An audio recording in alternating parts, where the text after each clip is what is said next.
오늘 우리에게 주신 하나님의 말씀은 사사기 3장 12절부터 30절까지 말씀입니다.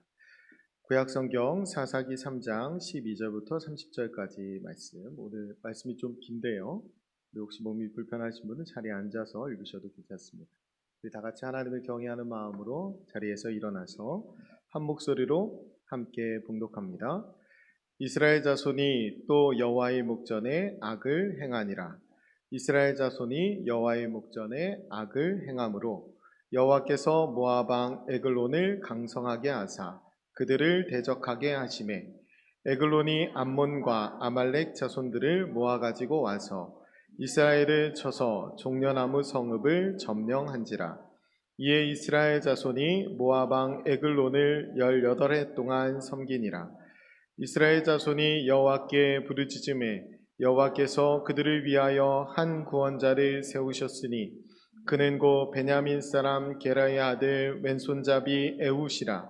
이스라엘 자손이 그를 통하여 모압 왕 에글론에게 공물을 바칠 때에 에훗이 길이가 한 규빗 되는 좌우에 날선 칼을 만들어 그의 오른쪽 허벅지 옷 속에 차고 공물을 모압 왕 에글론에게 바쳤는데 에글론은 매우 비둔한 자였더라.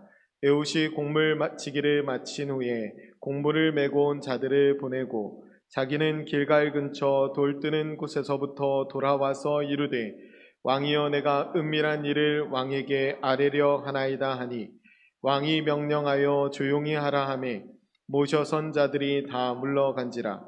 에훗이 그에게로 들어가니 왕은 서늘한 다락방에 홀로 앉아 있는 중이라.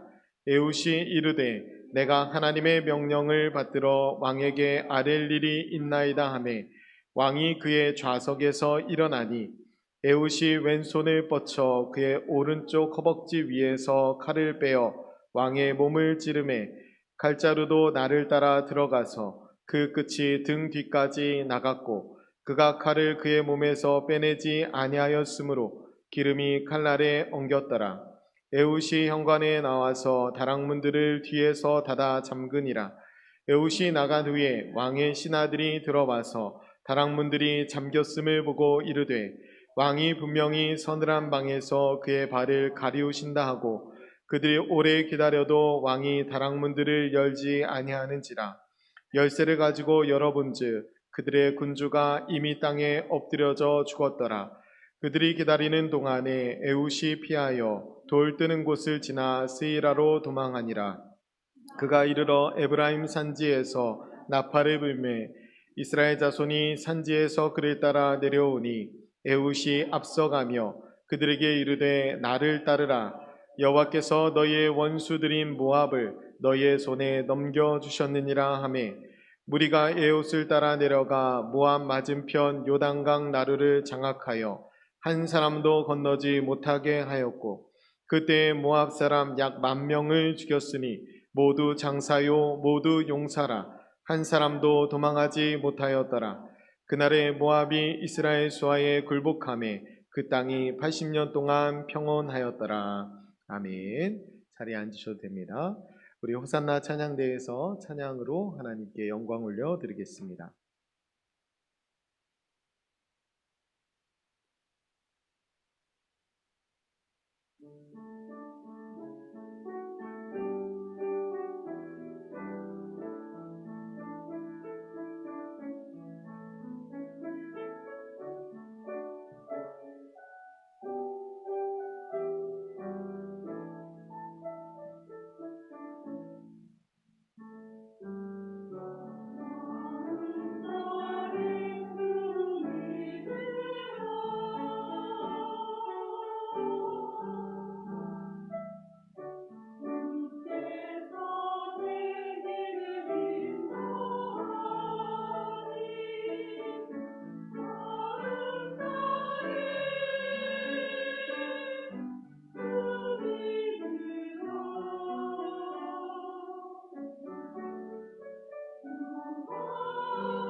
아멘. 우리 하나님께 영광의 박수 올려드립니다.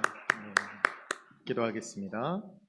사랑과 은혜가 풍성하신 하나님 아버지, 호산나 찬양대와 함께 올려드린 우리의 찬양을 기쁘게 받으신 줄 믿습니다. 찬양의 고백처럼 주님께서 우리의 길을 인도해 주시는 줄 믿습니다. 마음 다해 주님만을 믿고 따르는 저희들 되게 해 주옵소서. 말씀으로 우리의 길을 인도해 주시는 주님, 이 시간 위로부터 내려주시는 주님의 말씀을 기다립니다.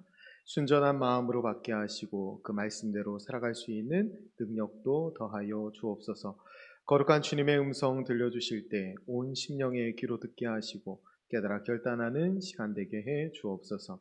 말씀의 은혜에 내려주실 것을 믿으며 생명 되시는 예수님의 이름으로 기도드립니다. 아멘. 우리 앞뒤 자분들과 한번 인사할까요? 사랑합니다. 축복합니다. 잘 오셨습니다. 네, 우리 오늘 온가족 예배를 드리는데 우리 어린아이들 잘 오셨습니다. 네,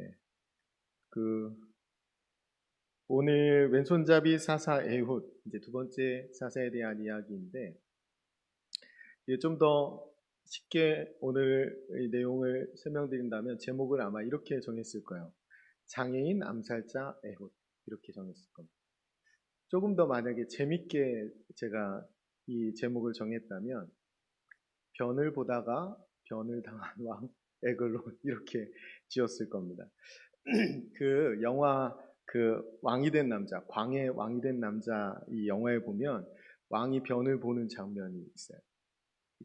보신 분들은 아마 기억하실 텐데 그게 너무 재밌었거든요. 뭐냐면 메와트를 대령하라 이렇게 하면 왕 변기를 가져오는 거예요. 왜 메와트인 줄 아세요? 왕의 변에서는 매화향이 난다고 해가지고 메와트를 대령하라 그러면 이제 그 변을, 그러니까 왕이 그 고귀하신 분이 그 변소에 가는 거 그걸 도저히 왕실에서 용납할 수가 없었던 거예요. 왕의 왕실의 이 관례상. 그래서 그 변기를 그 방 안으로 가져오는 거죠. 그래서 영화에서도 나오지만 왕은 궁녀들이 보는 앞에서 변을 봐야 돼요. 그래서 거기에서 변을 본 다음에 문이 쫙 열리면서 뭐라고 하나요? 경아들이옵니다. 이렇게 말하거든요. 근데 오늘 이 본문에 등장하는 에글론 왕도 신하들이 보는 앞에서 변을 봐야 됐던 것 같아요. 근데 20절에 나오는 서늘한 다락방은 변소를 뜻해요. 화장실. 화장실에 이제 왕이 있는 거거든요. 그 에훗이 왕에게 긴히 드릴 말씀이 있다고 하니까 신하들을 다 물읍니다. 그러니까 그 화장실 앞에 있던 신하들 다 돌려보내요. 에훗이 장애인이었기 때문에 이 왕도 혹은 신하들도 별로 경계하지 않았던 거예요. 그래서 에훗이 칼을 숨기고 들어가서 매화틀에서 막 일어나는 이 왕을 칼로 찔러서 암살하고 도망갑니다. 그런데 화장실에서 오랫동안 있는데 아마 매화향이 났겠죠? 그러니까 이 밖에서 신하들이 한동안은 기다려요. 그리고 그 기다리는 사이에 이 암살자 에훗이 유유히 도망갑니다. 그래서 도망가서 말하죠. 내가 이 승리를 하나님 우리에게 주셨다. 하나님이 이 모압 백성 우리 손에 붙였다. 이 말을 하고 나니까 이 백성들이 힘있게 일어나서 이제 10,000명을 다 무찌르고 이 이스라엘 땅에 80년 동안 평안이 오는 겁니다. 오늘 이야기가 주는 교훈은 약한 자를 들어서 강하게 하시는 하나님이에요. 우리 주일학교 아이들은 여기까지 아시면 돼요. 그래서 약한 자를 들어서 강하게 쓰시는 하나님. 약점이 도리어 강점이 될 수 있다. 세계적으로 가장 유명한 축구 선수 중에 한 명이 메시입니다. 그런데 메시는 선천적으로 키가 자라지 않았어요. 그래서 축구 선수가 몸이 제일 중요한데 사실 키가 자라지 않았거든요. 그런데 세계 최고의 선수가 됐잖아요. 그 이유는 훨씬 기술이 뛰어났고 그리고 몸의 밸런스가 좋았어요. 그래서 세계적인 축구 선수가 됐어요. 단점이 있었으나 그 단점을 오히려 장점이 되게 보완했던 거예요. 우리가 하나님 앞에서 하나님은 우리의 약함을 들어서 강하게 사용하실 수 있는 분이다.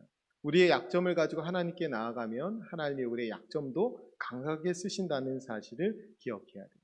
그래서 오히려 약점을 디딤돌 삼아서 하나님 앞에 위대한 일을 꿈꿀 수 있습니다. 우리 아이들이 우리 주일학교 혹은 다음 세대 아이들이 하나님 안에서 하나님을 능력 삼아 위대한 일을 꿈꾸는 하나님의 사람들이 되셨으면 좋겠습니다. 아이들 설교는 끝이에요. 이제 여러 말씀드릴게요. 우리가 첫 번째 사사 온니엘을 설명할 때 온니엘에 대해서 성경 뭐라고 이야기하냐면 갈렙의 아우 그나스의 아들 온니엘 이렇게 설명합니다. 갈렙의 조카인 것이 온니엘을 아주 중요했어요. 하나님이 그 노인이 된 백전노장 이 온니엘을 들어서 강하게 사용하신 그 장면의 첫 번째 사사 이야기입니다. 오늘 두 번째 사사 이 에훗은 뭐라고 수식어가 되어 있냐면 베냐민 사람 게라의 아들 왼손잡이 에훗이라고 되어 있어요. 중요한 것은 왼손잡이라는 것도 중요하지만 그 앞에 베냐민 사람이라는 것도 중요합니다. 베냐민은 베는 아들이라는 뜻이고 야민은 오른손이라는 뜻이에요. 그러니까 베냐민 지파는 오른손의 아들들이 모여 있는 곳이에요. 그곳에 왼손잡이가 태어났어요. 그러니까 이 오른손 지파의 왼손잡이 에훗이 태어났다. 여기에서 왼손잡이로 번역된 히브리어는 이테르 야드 옌미노인데 이거는 오른손이 묶인 자라는 뜻이에요. 오른손이 묶여 있다. 그래서 두 가지로 해석할 수 있는데 하나는 사실 이 사사기 뒤쪽에 보면 특공대가 나와요. 베냐민 지파 특공대. 그러니까 왼손도 잘 쓰고 오른손도 잘 쓰는 양손을 다 잘 쓰는. 그래서 오른손을 묶고 왼손을 훈련했다라고 추정하기도 하고 처음 오른손이 묶여있다는 것은 오른손에 장애가 있었다 이렇게 추정하기도 하는데 오른손에 장애가 있었다라고 추정하는 것이 훨씬 더 맞는 것 같아요. 왜냐하면 에글론안이 경계하지 않잖아요. 이 이스라엘 백성들이 조공을 바치는데 이 에훗을 통해서 바치잖아요. 왕의 목전까지 가지 않습니까? 왕이 이 경계할 필요가 없는 사람이었다는 거예요. 그러니까 특공대처럼 훈련됐다기보다는 이 사람이 오른손에 장애를 가지고 있었던 사람이라고 보는 것이 맞습니다. 그러니까 오른손 지파에서 태어났는데 오른손에 장애가 있어요. 그러면 이 사람은 태어날 때부터 불행한 사람이죠. 태어날 때부터 실패한 사람, 태어날 때부터 약한 사람입니다. 근데 하나님이 약한 사람을 들어서 강하게 쓰시는 거예요. 사사기 내용 전체가 그렇습니다. 하나님이 사사기의 전체 주제는 우리 올해의 1년의 주제와 같아요. 왕을 왕되게 하고 하나님이 왕이시라는 거예요. 하나님께 능력이 있다는 하나님이 구원자라는 것을 드러내 보여주십니다. 그렇기 때문에 약한 자, 평범한 자를 들어서 사용하시는 거예요. 오늘 읽진 않았지만 오늘 30절 끝나고 31절에 삼갈 이야기가 이어지는데 삼갈이 블레셋 군대를 소모는 막대기로 무찔러요. 엄청 큰 승리를 거두죠. 딱 한 절 기록되어 있지만 블레셋은 어떤 사람들이냐면 골리앗이 나올 때 다윗이 뭐라고 합니까? 너는 칼과 단창으로 내게 오거니 이렇게 말하죠. 블레셋은 철기 문화를 가지고 있던 나라예요. 그래서 강대국이었어요. 그런데 그 철기 문화를 가지고 있는 그 나라를 소모는 막대기 하나로 무찌른 거예요. 누구의 능력이에요? 삼갈의 능력이 아니라 하나님의 능력을 드러내는 거예요. 마찬가지로 에훗도 하나님이 들어서 그렇게 강하게 쓰신다라는 거예요. 그런데 오늘 본문에서 사실 제일 중요한 장면은 암살자예요. 에훗은 칼을 숨기고 들어간 암살자인데 사실은 실패해요. 그래서 그냥 돌아갑니다. 근데 돌아가다가 어디서 돌아와요? 길갈에서 돌아와요. 성경은 그가 길갈 돌뜨인 곳에서부터 돌아왔다라고 되어 있어요. 길갈에 있는 돌뜨인 곳은 돌뜨인 곳이라는 원어는 페실림이라는 이거는 페실이라는 우상의 복수형이에요. 우상들이라는 뜻이에요. 그러니까 길갈 근처에 돌로 우상들 만드는 곳에서부터 돌아왔다라는 거예요. 그러니까 칼을 숨기고 들어갔어요. 보통 사람들은 오른손잡이기 때문에 칼을 왼쪽 다리에 숨기잖아요. 이렇게 뽑으니까 맞죠? 그런데 오른쪽 다리에 숨기고 왼손 맞죠? 네, 그렇게 뽑아서 숨기고 들어갔는데 바로 실행하지 못했어요. 왜냐하면 두려웠기도 했고 또 망설여지기도 했고 그렇지 않았겠어요? 그리고 막상 실행하려고 보니까 여기에서 성경에서 에글론은 비둔한 자라고 되어 있잖아요. 엄청 큰 거예요. 그에 비해서 이 에훗은 상대적으로 약한 사람이잖아요. 그러니까 그가 그 앞에 섰을 때 두려운 마음이 있었을 거예요. 그런데 그가 돌아오다가 포기하고 돌아오다가 이 돌뜨인 곳에서부터 마음이 바뀝니다. 왜 그러냐면 그곳이 길갈이었기 때문에 그래요. 길갈이 어디예요? 이스라엘 백성들이 처음 가나안 땅에 들어왔을 때 하나님이 첫 승리를 주신 곳이 길갈이에요.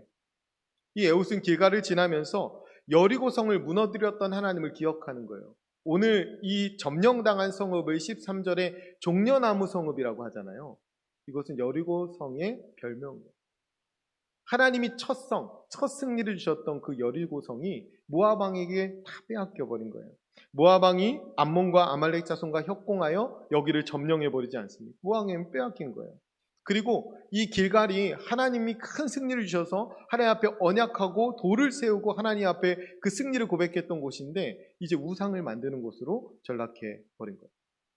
그러니까 하나님이 위대한 승리를 주셨던 장소가 오히려 패배의 장소, 우상을 깎는 장소로 바뀐 거죠. 거기를 지나면서 아마 이 에훗은 화가 치밀었을 거예요. 그 치욕.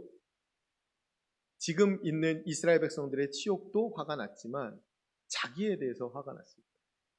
그 암살자로 갔는데 그 실패하고 돌아오는 자기에 대해서 화가 났을 겁니다. 그래서 거기서 용기를 내서 돌이켜서 다시 가서 그 왕 앞에 암살자로 서고 그리고 결국 왕을 끝장냅니다. 우리가 이 사사기 아므란 역사의 서막을 사사기 2장에서 볼 수 있어요. 사사기 3장부터 이제 이 암흑기가 시작되는데 사사기 2장에서 먼저 하나님이 찾아오셔서 이들을 경고하십니다. 하나님이 여호와의 사자를 보내셔요. 그리고 이들을 경고해요. 뭐라고 경고하냐면 이 여호와의 사자를 보내서 이방들의 신상을 헐고 그리고 이방인들을 쫓아내라. 그렇지 않으면 그들이 네 옆구리에 가시가 될 거다. 고통당할 거다 하는 경고하시거든요. 근데 그때 중요한 것은 뭐냐면 여호와의 사자가 어디서부터 오냐면 길갈에서부터 복임으로 와요. 하나님이 보낸 여호와의 사자는 어떻게 와야 자연스럽냐면 하늘에서부터 복임으로 내려와야 자연스럽습니다. 그런데 길갈에서부터 복임으로 올라와요. 왜 그러냐면 이 여호와의 사자를 통해서 하나님 이스라엘 백성들에게 길갈을 다시 기억하라는 거예요. 하나님이 주셨던 큰 승리를 기억하라는 거죠. 이스라엘 백성들이 여리고 그 적들을 목전에 두고 하나님 앞에 그들의 신앙을 하나님을 전적으로 믿는 신앙을 고백했던 자리가 길갈이에요. 처음에 이 출애굽 1세대들은 다 죽습니다. 그러니까 홍해를 건너서 광야로 들어왔던 그러니까 출애굽하면서 10가지 큰 승리를 경험했던 그 1세대들은 다 죽어요. 2세대들만 이 가나안 땅으로 요단강을 건너서 들어옵니다. 그래서 이들은 홍해를 건너보지 못했지만 요단강을 건넜어요. 마른 땅 걷듯이.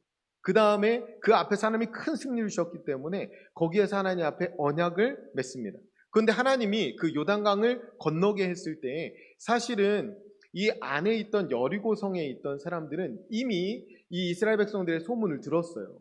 사실은 이 광야 그 지역이 아무리 크다고 하더라도 이스라엘 백성들이 한 달 정도면은 지나갈 수 있는 거리예요. 그런데 이들이 애굽을 쑥대밭으로 만들고 나오거든요. 물론 이들이 한 건 아니죠. 하나님이 열재앙을 내리셔서 애굽을 쑥대밭으로 만들잖아요. 그러니까 온 지역에 그 애굽이 초강국인데 그 강국을 쑥대밭으로 만들고 나온 민족이 있다라는 게 소문이 나지 않았겠어요? 그 민족이 광야에 있는 거예요. 그 민족이 지금 여리고성으로 오고 있어요. 얼마나 두려웠겠어요. 그런데 이 민족이 오질 않는 거예요. 40년 동안 안 오는 거예요. 그런데 40년 만에 드디어 요단강을 건너오는 겁니다. 그럼 여리고성에 있던 사람들이 어땠겠어요? 두려웠겠죠. 엄청 두려웠을 거예요. 그래서 원래 공격은 기세가 중요해요. 이렇게 요단강을 초자연적으로 건너간 다음에는 바로 여리고성으로 뚫고 들어가야 돼요. 근데 하나님이 거기서 뭐 하라고 하셨어요? 할례를 하라고. 그 적진을 앞에 두고 다 널브러져 있는 걸 누워서 일주일 동안. 적들이 만약에 칼을 들고 와서 공격한다면 그냥 다 속수무책으로 죽을 수밖에 없어요. 그런데 이들은 하나님의 능력을 믿고 하나님의 승리를 의지하고 전쟁은 하나님께 달려있음을 믿고 그 앞에서 하나님께 순종했습니다. 그래서 여리고성이 어떻게 무너져요? 7바퀴 돌고 나서 무너져요. 그들이 한 게 뭐가 있어요? 여리고성을 무너뜨리신 분은 누구예요? 하나님이에요. 그래서 이 큰 승리를 주신 하나님을 경험한 거예요. 하나님은 절대 신뢰하는 분이구나. 그래서 하나님의 놀라운 능력을 경험하고 온전한 믿음을 훈련받았던 그곳이 바로 길갈이에요. 이 길갈은 나를 구원하신 분이 하나님이 얼마나 능력 있는 분이신지 만방에 드러난 곳이기도 하고 이스라엘 백성들이 우리는 영원토록 하나님만 경외하겠습니다. 그 약속한 장소이기도 합니다. 이것을 여호수아서에는 어떻게 기록하냐면 여호수아 5장 9절에 여호와께서 여호수아에게 이르시되 내가 오늘 애굽의 수치를 너희에게서 지나가게 하였다 하셨으므로 그곳 이름을 오늘까지 길갈이라 하느니라. 아멘. 길갈의 원어의 뜻은 지나가게 한다, 굴러가게 한다. 주님께서는 이스라엘 백성들이 애굽에서 당했던 수치를 다 지나가고 다 굴러버리고 싶으셨던 거예요. 애굽에서 겪었던 그 애굽의 문화들을 다 잘라내고 싶었던 겁니다. 그런데 이들이 가나안 땅으로 들어와서 이내 가나안에 동화돼 버리는 거예요.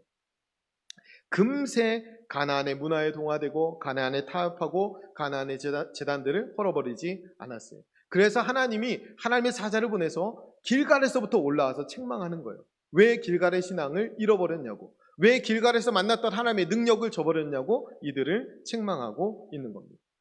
에글론 왕으로부터 수치를 겪었던 에훗은 돌아가면서 이 길갈에서 이 언약을 기억했던 거예요. 하나님의 능력을 다시 생각했던 거예요.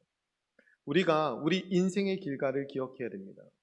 우리도 다 하나님의 크신 능력 가운데 구원받았어요. 하나님 앞에 나는, 나와 내 집은 여호와만 섬기겠습니다. 그 결단을 했던 사람들이에요. 우리가 그 때를 기억해야 돼요. 우리 인생의 길갈을 기억해야 돼요. 그 길갈의 은혜를 회복해야 됩니다. 그것이 우리에게 능력이에요. 목숨을 걸고 하나님 앞에 순종했던 것, 목숨을 걸고 하나님 앞에 예배했던 그 때를 우리가 회복해야 돼요. 지금은 비만 많이 오면 생각합니다. 온라인 예배로 드릴까? 이런 생각조차 우리 머릿속에 들어오지 않았다고요. 우리가 하나님을 온전히 목숨을 다하여 전심으로 섬기는 그 길갈의 신앙이 있었다라는, 이걸 회복해야 돼요. 길갈의 신앙은 하나님만 전적으로 신뢰하는 거예요. 내 손으로 나를 보장하려고 하지 않고 하나님께 온전히 맡기는 신앙이 길갈의 신앙입니다. 그렇게 하나님께 온전히 맡기고 나면 약함이 더 이상 약함이 아니에요. 내가 나를 보장하려고 하니까 내 약함이 눈에 들어오지, 내가 하나님께 온전히 맡겨지고 나면 아무 문제가 되지 않습니다. 우리 아이들에게 이 길갈의 신앙을 전수해야 돼요. 길갈의 신앙은 단순히 교회 열심히 나오는 거 아닙니다. 길갈의 신앙은 하나님 한 분만으로 만족하는 신앙. 하나님과 바른 관계. 이스라엘 백성들이 하나님과 바른 관계가 됐을 때만 하나님 평안을 주십니다. 그러니까 결국엔 평안은 어디서 오느냐? 하나님과의 바른 관계 속에서 와요. 우리 아이들이 하나님 안에서 하나님만 만족하는 신앙을 가질 수 있도록 해야 돼요. 어릴 적에는 예배 잘 옵니다. 찬양도 하고 예배도 하고 하나님 만족하죠. 그런데 능력주의를 신봉하는 세상 속으로 들어가면 그렇지 않아요. 신앙이 전부가 아니구나, 능력이 있어야 되는구나 알아요. 그래서 능력을 기르기 위해서 우리 부모님들도 막 주일이 되면 막 학원을 막 돌립니다. 신앙보다 능력을 길러야 됩니다. 세상으로 들어가면 우리 아이들이 알게 돼요. 능력이 있어야 되는구나. 그걸 뭘로 아냐면, 돈이 있어야 되는구나 알게 돼요. 그런데 그들에게 하나님이 능력이 된다, 하나님만 저쪽으로 신뢰해야 된다 가르쳐줘야 되는데, 이미 부모님들이 돈이 제일 중요한 것처럼 살고 있기 때문에 신앙이 전수가 되지 않습니다.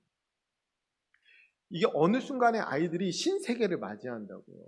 교회 안에서의 생활이 아니라 세상 속에서 신세계를 맞이하게 돼요. 돈이 있어야 되는구나. 이스라엘 백성들이 신세계를 맞이했습니다. 가나안 땅에 들어가서. 들어갔더니 말도 안 되는, 한 번도 듣도 못한 생활을 이들이 하고 있는 거예요. 멋진 옷을 입고 제대로 된 음식을 먹고 인생을 즐길 줄 아는 쾌락이 있고, 생각해봤더니 들어가 봤더니 뭐가 필요하냐면 이게 돈이 필요한 거예요. 들어가 봤더니. 그럼 결국엔 뭐예요? 그 농경사회에서 풍요를 갖다 줘야 나도 저렇게 잘 입고 잘 먹고 잘 누리고 살 텐데, 그러고 나니까 하나님 버리게 되는 거예요. 우리가 하나님 안에서 이 능력주의 세상 속에서 살아가는 우리 아이들에게 하나님이 정말 능력이라고 가르쳐줘야 돼요. 그 신앙을 전수해 줘야 합니다. 어떻게 살아가는지 가르쳐야 되고, 그 다음에 우리가 몸으로 보여줘요. 그것이 신앙을 전수하는 겁니다. 지금 베냐민 지파 속에 왼손잡이 에훗이 있어요. 오른손잡이들이 살아가는 세상 속에서 왼손잡이 에훗이 살아가는 겁니다. 저는 세상 속에 살아가는 그리스도인의 모습이 이렇다라고 생각합니다. 오른손을 쓰는 세상 사람들이 사는 곳에서 왼손잡이로 살아가는 거예요. 모두가 강해지고 모두가 높아지고 모두가 많이 가지려고 할 때 그리스도인들은 낮아지고 작아지고 약해지고 내려놓고 비워내는 것을 두려워하지 않는 삶을 사는 것입니다. 마치 왼손잡이와 같이 사는 거예요. 그 자리로 부름받았다는 사실을 기억해야 됩니다. 세상 속에서 세상의 방식 그대로 나를 보장하려고 하는 것, 그것이 불신앙이고 그것이 우상숭배입니다. 내가 붙든 것이, 그것이 부든 권력이든 아니면 내 지혜든 그것을 붙들고 내 인생, 내 의지로, 내 능력으로 내가 보장하면서 살아가려고 하는 것, 그것이 불신앙이에요. 그것이 하나님을 버린 거예요. 그것이 우상숭배입니다. 오늘 14절 말씀해 보면 이렇게 되어 있어요. 이에 이스라엘 자손이 모압 왕 에글론을 18해 동안 섬깁니다. 왜 18년 동안 이 지경이 되어 있는 겁니까? 안 부르는 거예요. 하나님께 부르짖질 않는 거예요. 웬만하면 내가 해결할 수 있을 거라고 생각하는 거죠. 그래서 18해 시간이 지나가는 겁니다. 사사기 전체를 읽어보시면 알겠지만 이스라엘이 부르짖으면 하나님이 사사를 보내셨어요. 안 부르짖은 거예요. 18해 동안. 버틴 거지. 내가 할 만하다. 그럼 그게 불신앙이에요. 내 능력이 아니라 하나님의 능력을 의지하는 것이 참된 신앙입니다. 하나님께 기대어 살아가는 것이 참된 신앙이에요. 마지막에 이스라엘 백성들이 하루아침에 갑자기 능력이 있어진 게 아니잖아요. 똑같은 사람들이에요. 그런데 그들이 왜 10,000명을 이깁니까? 그 사람들이 다 용사고 힘센 사람들이었는데 어떻게 이긴 거예요? 하나님이 그들에게 능력이 되어주셨기 때문에 이긴 것입니다. 하나님이 우리에게 저들을 붙여주셨대. 이 사실 하나만으로 일어나서 10,000명을 이긴 거예요. 우리의 자녀들이 그렇게 하나님의 능력으로 싸우는 자녀들로 세워갈 수 있어야 합니다. 그런 사람들, 또 그런 자녀들, 그런 우리 공동체가 되기를 간절히 축원드립니다. 제가 오늘 이거 묵상하면서, 설교 준비하면서 그 에훗이 그 다윗의 초기 버전 같다라는 생각이에요. 그러니까 에훗의 업그레이드 버전이 다윗인 거죠. 다윗은 거인 골리앗을 무너뜨리잖아요. 그 에훗은 이 비둔한 큰 사람이에요. 이 에글론도. 에글론 어쨌든 암살하잖아요. 약간 비슷한 점이 있어요. 물론 이 에훗은 다윗은 그냥 혈혈단신으로 가잖아요. 갑옷도 필요 없이. 근데 에훗은 칼도 숨겨가고 또 갔다가 몰래 갔다가 또 포기하고 다시 갔다가 다시 오고 뭐 이런 과정도 있어요. 다윗은 전혀 다르죠. 다윗은 혈혈단신으로 나아가서 공개적인 장소에서 큰 승리를 거둡니다. 약간 달라요. 그런데 뭐가 똑같냐면 하나님을 신뢰한 부분이 똑같아요. 하나님의 이름으로 일컫는 백성이 모욕당하는 것을 견디지 못해서 일어난 것이 똑같습니다. 하나님의 이름으로 하나님의 능력으로 일어나니까 똑같은 승리를 주셨어요. 이것을 기억해야 됩니다. 우리가 아까 하나님이시여 찬양했잖아요. 내 평생의 주를 찬양하며 주의 이름으로 내 손 들리라.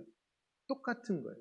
에훗이나 다윗이나 내가 주님의 이름으로 나아간다. 주님이 내 능력이 되신다 고백했을 때 하나님이 똑같은 승리를 주셨습니다. 소년 다윗이 던진 물맷돌이 거인 골리앗의 이마에 박혔어요. 장애인 에훗이 뻗은 왼손 칼이 이 비대한 에글론의 등을 뚫었어요. 이것은 연소한 몸에서 던지는 보잘것없는 물맷돌 혹은 장애인의 손에서 뻗어나간 한 자루의 칼, 여기에 능력이 있는 게 아니잖아요. 하나님께 능력이 있습니다. 하나님을 전적으로 신뢰하면 하나님은 언제나 우리에게 이런 승리를 주시는 거예요. 에훗의 업그레이드 버전 다윗의 업그레이드 버전 예수 그리스도입니다. 하나님이 예수님을 지극히 높여 모든 이름 위에 뛰어난 이름으로 만드셨어요. 왜? 그분이 십자가를 지셨기 때문에. 고린도전서 1장 18절에 이렇게 말씀합니다. 십자가의 도가 멸망하는 자들에게는 미련한 것이요 구원을 받은 우리에게는 하나님의 능력이 됩니다. 아멘. 세상 사람들이 볼 땐 바보 같은 방법이에요. 십자가는 미련한 겁니다. 낮아지고 작아지고 약해지는 것. 세상은 그렇게 살지 않아요.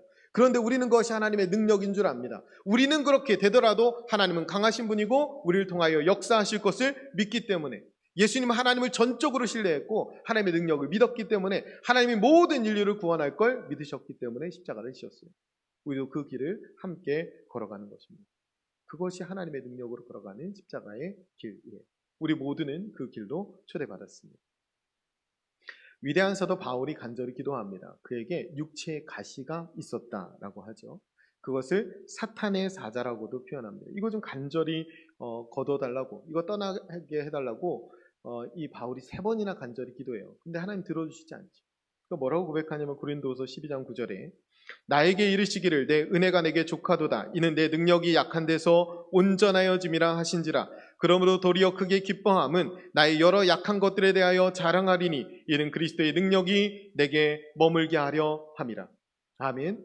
이 바울의 가시 때문에 하나님의 은혜가, 하나님의 능력이 바울에게 머물렀다는 거예요. 그래서 약한 것을 자랑한다는 거죠.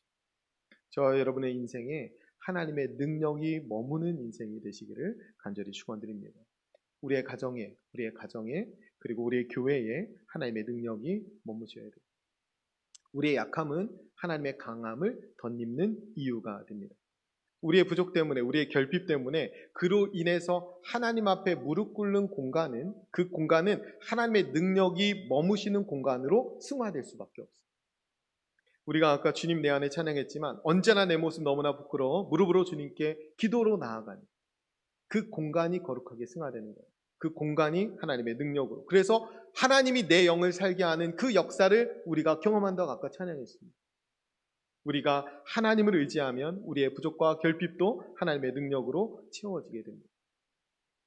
제가 이 장면 상상해 보건데 이랬을 것 같아요. 에훗이 길갓집 왔을 때 하나님이 에훗에게 뭐라고 말씀하셨을까? 만약 말씀을 하셨다면 저는 이 말씀을 주셨을 거라고 생각합니다.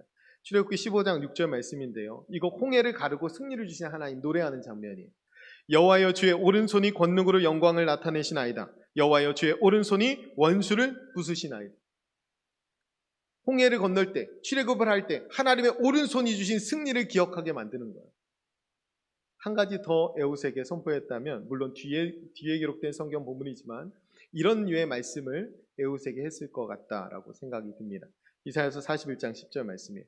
두려워하지 말라, 내가 너와 함께함이라. 놀라지 말라, 나는 내 하나님이 됨이라. 내가 너를 굳세게 하리라. 참으로 너를 도와주리라.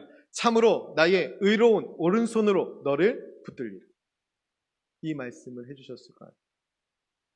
에훗은 오른손이 약해서 하나님을 더욱 의지했습니다. 그래서 하나님의 오른손이 에훗의 오른손이 되어주십니다. 그래서 가서 싸울 수 있습니다. 에훗의 업그레이드 버전, 다윗은 이렇게 고백합니다. 시편 16편 8절에 내가 여호와를 항상 내 앞에 모시며 그가 나의 오른쪽에 계심으로 내가 흔들리지 아니하리로. 다음에 하나님이 내 힘이 되시니까. 다윗이 그 쫓기는 산 가운데도 늘 하나님을 노래합니다. 하나님이 힘이 되기 때문에 당당히 승리하는 삶을 살아가게 돼요. 제가 처음 우리 새가족들 신방하고 처음 여러분에게 신방할 때마다 액자도 나눠드리고 시편 16편 말씀드리는데 우리 교회의 연구표와 같은 말씀입니다. 하나님을 항상 앞에 모시고 그분이 우리의 오른쪽에 계시기 때문에, 그분이 우리의 힘이 되시기 때문에 흔들리지 않는 인생을 사는 것이 그리스도인의 삶입니다. 하나님이 우리의 힘이 되시기 때문에 생명길, 십자가의 길 얼마든지 걸어갈 수 있어요. 우리는 도리어 그 길을 노래하면서 걸어갑니다. 왜? 하나님이 생명길을 걸어가는 자에게 충만한 기쁨과 영원한 즐거움을 약속해 주셨기 때문에. 나는 약하고 나는 부족하여도 하나님이 강하고 능하신 분이시기에 그분이 나에게 놀라운 승리를 주실 뿐만 아니라 기쁨과 즐거움을 보장해 주실 것을 우리는 믿습니다. 하나님이 여러분의 오른쪽에 계십니다. 하나님이 여러분에게 오른손 큰 힘이 되어주십니다. 하나님의 능력을 힘입어 승리하는 저와 여러분 되시기를 간절히 축원드립니다. 기도하겠습니다. 우리 기도할 때요, 왜 나만 겪는 고난이냐고 이런 찬양이 있어요. 김석규 씨가 쓴 건데 제가 가사 잠깐 읽어드릴게요. 왜 나만 겪는 고난이냐고 불평하지 마세요. 고난의 뒤편에 있는 주님이 주실 축복 미리 보면서 감사하세요. 왜 이런 슬픔 찾아왔는지 원망하지 마세요.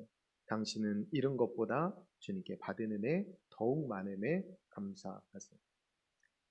바울은 가시가 있었기 때문에 하나님의 은혜를 더욱 품고 살았어요. 우리 삶에도 가시가 있을 수 있습니다.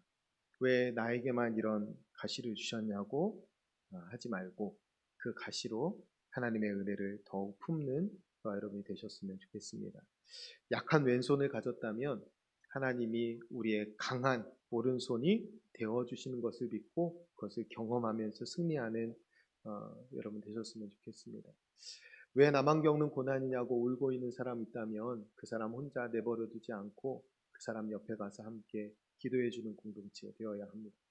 하나님이 우리의 오른손이 되어주시는 걸 믿는다면 그 사람 옆에서 함께 기도하며 그 사람의 질병과 그 사람의 실패와 그 사람의 약함을 함께 끌어안고 기도하고 중보하는 그런 공동체 되어야 합니다.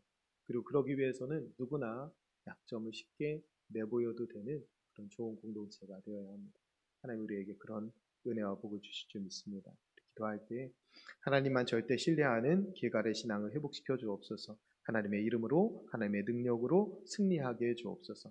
하나님의 의로운 오른손으로 우리의 가정, 자녀들, 교회를 붙들어 주옵소서. 우리 같이 통성으로 기도하겠습니다. 기도합니다. 은혜로우신 아버지 하나님 감사합니다. 하나님만 절대 신뢰하는 길갈의 신앙을 회복시켜 주시옵소서. 하나님의 이름으로 하나님의 능력으로 승리하게 하여 주시옵소서. 아버지 하나님, 왜 나만 겪는 고난이냐고 불평하지 않게 하시고, 하나님 바울도 그 가시로 은혜를 품고 살았던 것처럼 하나님 우리에게 주시는 가시와 같은 상황들, 하나님의 은혜를 더 품게 되는 하나님 그 기회가 될 수 있도록 도와주옵소서. 하나님, 남보다 약한 왼손을 가졌다면 하나님이 우리의 오른손이 되어주시는 경험을 하게 하시고, 그렇게 기도하는 저희들 되게 하여 주시옵소서. 왜 나만 겪는 고난이냐고 아파하고 있는 누군가 있다면 함께 하나님께 나아가 간절히 중보하는 공동체가 될 수 있도록 도와주시옵소서. 다른 사람의 약함, 질병, 아픔, 실패들 함께 끌어안는 공동체 되게 하여 주시고, 우리 공동체가 약점을 내보여도 되는 그런 아름다운 공동체, 사랑의 공동체 될 수 있도록 주님 도와주시옵소서. 하나님, 저희들 하나님만 절대적으로 신뢰하며 나아가는 길가의 신앙 회복하기 원합니다. 하나님, 이 신앙을 우리 자녀들에게 그대로 전수해 주길 원합니다. 하나님의 이름으로, 하나님의 능력으로 승리하는 주의 백성들 되게 하여 주시옵소서. 하나님의 의로운 오른손으로 우리의 가정과 자녀들, 또 우리 교회를 붙들어 주시옵소서. 하나님 아버지, 우리 삶에 있는 가시를 가지고 주님의 은혜 안으로 더욱 나아가게 해 주옵소서. 하나님의 이름으로, 하나님의 능력으로 승리하게 해 주옵소서. 주님의 의로운 오른손으로 우리를 붙들어 주시는 줄을 믿습니다.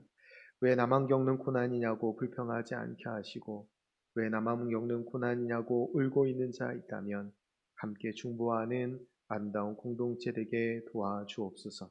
우리가 하나님의 능력을 함께 경험하는, 또 함께 하나님을 찬양하는 아름다운 주님의 몸된 교회가 되기를 소원하오니, 하나님 강한 주님의 오른손으로 우리를 붙들어 주옵소서. 하나님, 우리와 함께 동행해 주실 것을 믿으며 살아계신 예수님의 이름으로 기도드립니다. 아멘. 우리 세상의 유혹 시험이 함께 찬양하면서 하나님 앞에